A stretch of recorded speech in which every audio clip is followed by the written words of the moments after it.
Le journal Patrick Cohen. À la une ce matin, une alliance qui bouleverse le monde de la distribution. Monoprix se marie avec Amazon, le géant américain qui se renforce dans l'alimentaire et va livrer des produits Monoprix. D'abord en région parisienne. On va voir dans un instant avec Emmanuel Dutheil pourquoi on peut parler d'un accord historique. Arnaud Beltrame, nommé au grade de colonel à titre posthume. Un hommage national lui sera rendu demain aux Invalides.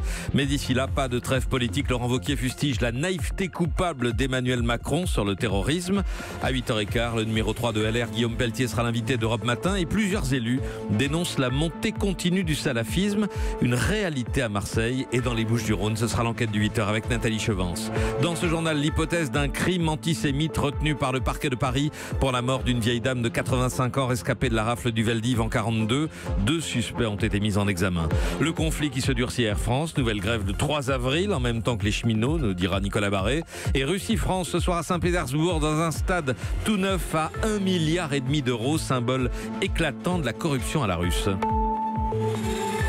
Certains voient le loup américain pénétrer dans la bergerie française. Voilà en tout cas des mois qu'Amazon cherche un partenaire en France pour développer ses livraisons de produits frais. C'est donc Monoprix qui a succombé et qui va fournir environ 10 000 références disponibles dans les prochains mois sur la plateforme américaine. D'abord en région parisienne. Emmanuel Dutheil, expliquez-nous pourquoi ce partenariat fait l'effet d'un coup de tonnerre. Eh bien parce qu'Amazon c'est un rouleau compresseur. Grâce à sa force de frappe, il a laminé des secteurs entiers de l'économie. Il met à genoux les plus grands noms comme récemment Toys R Us aux États-Unis dans le jouet, mais jusque-là, il n'arrivait pas à se faire une place sur le secteur de l'alimentaire en France. Il a discuté avec la plupart des grands noms du secteur. Certains estimaient qu'Amazon était trop gourmand, mais là, tout est donc chamboulé avec cet accord avec Monoprix. Amazon va devenir un concurrent sérieux pour Leclerc, Carrefour ou autres. Et pour Régis Schultz, le patron de Monoprix, qui a choisi ce matin Europe 1 pour s'exprimer, c'est tout simplement le sens de l'histoire. Je pense qu'aujourd'hui, au travers de partenariats, et je pense que l'économie est en train d'évoluer dans ce sens-là, eh ben, ça nous permet d'avoir le meilleur de chacun. Je pense que vous avez une base de clients fidèles sur Amazon Prime auxquels ces clients demandaient d'avoir accès à des produits Monoprix et donc on y accède. Alors pour Monoprix, c'est le pari, élargir sa base de clients. Mais ce qui est sûr, c'est que des deux côtés, on ne s'arrêtera pas là. Le digital est en train de réinventer totalement le monde de la distribution. Emmanuel Dutheil, chef du service économie d'Europe 1, merci. Interdire le salafisme, le courant rigoriste de l'islam qui compte quelques dizaines de milliers de fidèles en France. L'idée avait été lancée une première fois il y a 2 ans par Nathalie Kosciusko-Morizet. L'ancienne ministre en avait même fait une proposition de loi contre la prédication subversive. Idée reprise aujourd'hui par Manuel Valls qui y voit une mesure surtout symbolique. Mais qu'en est-il de la réalité de l'influence salafiste? L'enquête de 8h nous emmène à Marseille.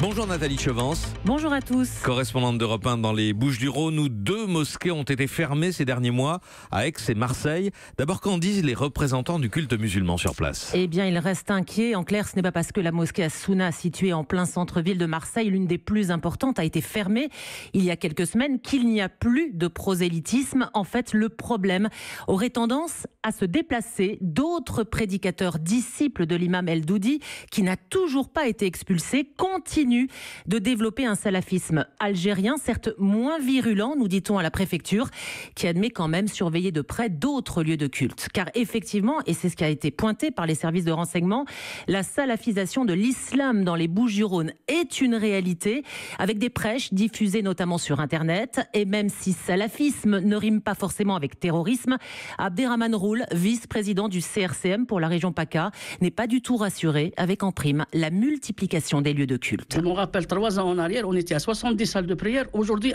on est à 110. Et dans les 110, il y en a à peu près sur Marseille 25 qui prêchent cette théologie. Et ça va augmenter encore. Tous les jours, on voit des jeunes qui tombent dans cette théologie. C'est vraiment, on ne se donne pas les moyens pour combattre tout ça. La France, comme on dira, elle va avoir un islam qu'elle a voulu. Le montée du salafisme. Nathalie, quelles sont les solutions pour enrayer cette montée du salafisme? Eh bien, pour les autorités religieuses musulmanes, il y a un problème de méthode. Mieux vaut expulser un prédicateur qui prône un salafisme dur plutôt que de fermer des mosquées qui ont pignon sur rue et qui peuvent être contrôlées contrôler. Il faut aussi plus de moyens pour former les imams.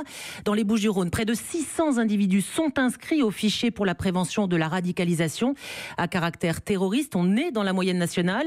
Mais depuis quelques semaines, le préfet de police Olivier de Mazières teste un nouvel outil pour débusquer les jeunes en début de radicalisation. Ce sont les cellules municipales d'échange sur la radicalisation qui permettent de détecter au plus tôt et d'essayer de mobiliser des moyens publics pour éviter que cela dégénère et que le début de radicalisation se transforme en volonté de passage à la violence. Les premiers retours que j'ai d'échanges entre les maires, la police municipale, les services du renseignement territorial, les services sociaux sont extrêmement positifs. Alors, plus d'une dizaine de villes du département jouent déjà le jeu, un maillage du territoire et une mutualisation du renseignement, salué par Maryse Joassin, maire LR d'Aix-en-Provence, qui a d'ailleurs accepté de participer au dispositif.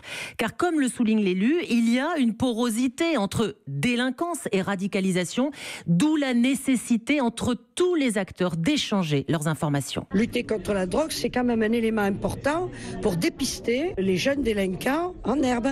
Parce que vous avez des jeunes qui font les guetteurs, mais ils ont 12 ans, 13 ans. Tout ça, c'est un terreau favorable à la radicalisation postérieure. Et les signalements commencent à remonter. D'ailleurs, d'après les services de police, les Bouches-du-Rhône ne présentent pas plus de risques qu'ailleurs.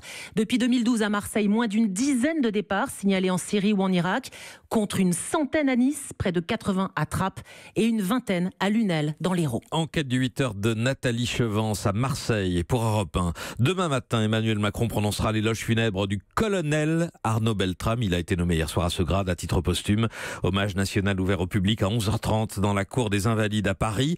Arnaud Beltrame qui avait déjà fait preuve d'un courage exemplaire en 2005 en Irak, en allant sauver une Française installée à Bagdad et visée par des groupes terroristes. Récit du journaliste de l'Obs, Mathieu Delahousse. C'était une opération qui était jusque-là inconnue et qui n'avait pas vocation à être rendue publique. On est 2 ans après le déclenchement de la guerre d'Irak, il y a des prises d'otages dans tous les sens.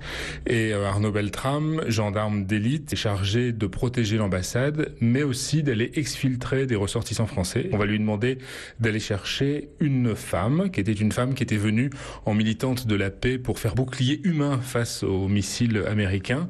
Il va la récupérer. On peut noter les similitudes avec ce qui s'est passé la semaine dernière. C'est une femme. Elle est prise en otage, il lui sauve la vie et pour ça il va être décoré de la Croix de guerre accordée pour les actions d'éclat pour lui au péril de sa vie. C'est ce qu'avaient noté ses supérieurs dans son dossier.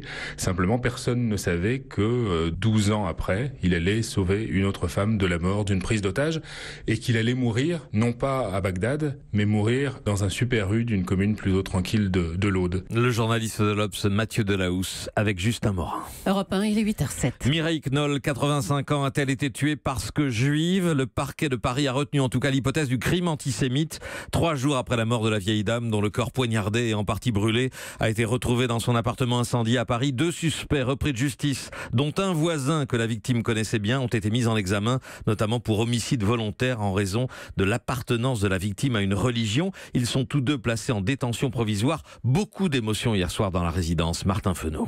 Il a pris quelques minutes pour discuter avec des psychologues dans un local de la résidence. La victime, Mireille Knoll, c'était sa voisine du 2e étage. Félix lui habite au 8e depuis plus de 50 ans. Ces derniers temps, elle était très handicapée. Elle avait 85 ans et elle est le pire. C'est que c'est une rescapée de la rave du Veldiv. Ça m'a touché parce que moi, je suis un orphelin de la Shoah. Vous savez pas ce que c'est qu'un rescapé ? Il a ça dans sa tête toute sa vie. C'est pour ça que ça me choque. Parce que non seulement cette femme a été poignardée, mais le tueur a voulu la brûler. Comme lui, une dizaine d'habitants ont souhaité être écoutés par la cellule psychologique. Dans le hall, sur le carrelage, quelques bougies allumées par Evelyne Guggenheim. Elle n'habite pas ici, mais est impliquée dans la communauté juive. Je voulais un petit peu prendre la mesure de ce qu'était sa disparition et de la violence inouïe dans laquelle elle est morte. Elle a échappé à la chasse aux Juifs et voilà qu'elle termine ici, brûlée. Comment vous dire, ça fait des courts-circuits dans la tête d'entendre ça. C'est douloureux. Une douleur qui s'exprimera demain lors d'une marche blanche. Sur la porte de l'appartement de Mireille Knoll, ses plus proches voisins ont déjà accroché une photo d'elle en sa mémoire. Martin Fenot, l'âge de la scolarité obligatoire abaissé à 3 ans au lieu de 6. L'annonce vient d'être faite par l'Élysée avant l'inauguration des assises de la maternelle. Mesure symbolique, 97% des enfants sont déjà scolarisés à 3 ans. On y reviendra demain avec notre invité de 8h15, Jean-Michel Blanquer. Il souffre bien bien, mais on ne sait pas pourquoi. Les électrosensibles ont des douleurs qui doivent être prises en compte, dit un rapport de l'agence sanitaire ANSES. Mais précise l'organisme officiel, aucune preuve expérimentale solide ne permet d'établir un lien de causalité entre l'exposition aux champs électromagnétiques et les symptômes décrits.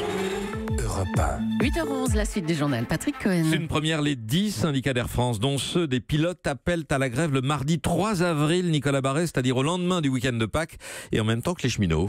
Tous unis pour défendre un statut, pourrait-on dire. Ce qui est nouveau, c'est qu'avant même d'attendre la prochaine grève du 30 mars, les syndicats d'Air France, dont ceux des pilotes, en sont déjà à programmer celle d'après avec cette date très politique. Les syndicats réclament 6% de hausse générale des salaires. La direction est vent debout. Ça représenterait une surcharge de 240 millions d'euros. Or, la santé d'Air France reste fragile. Air France est l'une des compagnies les moins rentables d'Europe aujourd'hui. Et puis, plus grave, il y a 15 ans, les compagnies françaises, Air France en tête, représentaient 54% du trafic au départ ou à destination de la France. Aujourd'hui, c'est seulement 43%.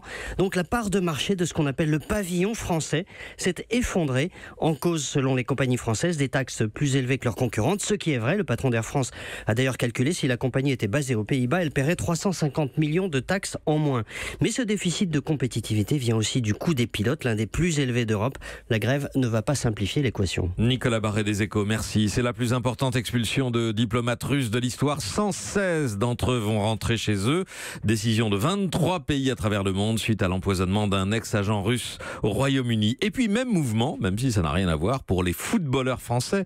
Les Bleus qui joueront ce soir contre les Russes à Saint-Pétersbourg dans ce qui sera l'une des vitrines du prochain mondial. Un stade flambant neuf, vendu au prix du caviar. Simon Rubin. Posé au bord du golfe de Finlande, le stade Krestovski est l'un des joyaux du mondial. Sa forme de soucoupe, son toit en acier en impose. Problème, il a coûté plus d'1,5 milliard d'euros, 5 fois plus que prévu. À cause de la corruption, des centaines de millions d'euros ont disparu, à tel point que Gazprom, financeur du stade, a voulu quitter le projet. Certains habitants sont écœurés, comme Marina et son fils Yevgeny qui habitent juste à côté du stade. Je ne suis pas sûre que les gens ici soient au courant du prix qu'a coûté ce stade, de ce qu'il a coûté à la ville. C'est vrai que ça met en colère, c'est tellement cher et en plus le toit a des fuites. Ici on fait même des blagues sur les oiseaux qui, simplement en se posant dessus, sont capables de le casser. Mais tout ça, c'est du détail, estime Galina Josko, journaliste pour un journal local. Oui, c'est un stade cher, c'est vrai, mais Gazprom a l'argent. Pas de quoi rire pourtant, l'État russe a carrément fait pression sur des entreprises pour que les ouvriers travaillent plusieurs semaines gratuitement et ce stade Krestovski, qui devait être l'emblème d'un mondial réussi, est ainsi devenu le symbole de toutes les dérives. À Saint-Pétersbourg, Simon Rubin, Europe 1.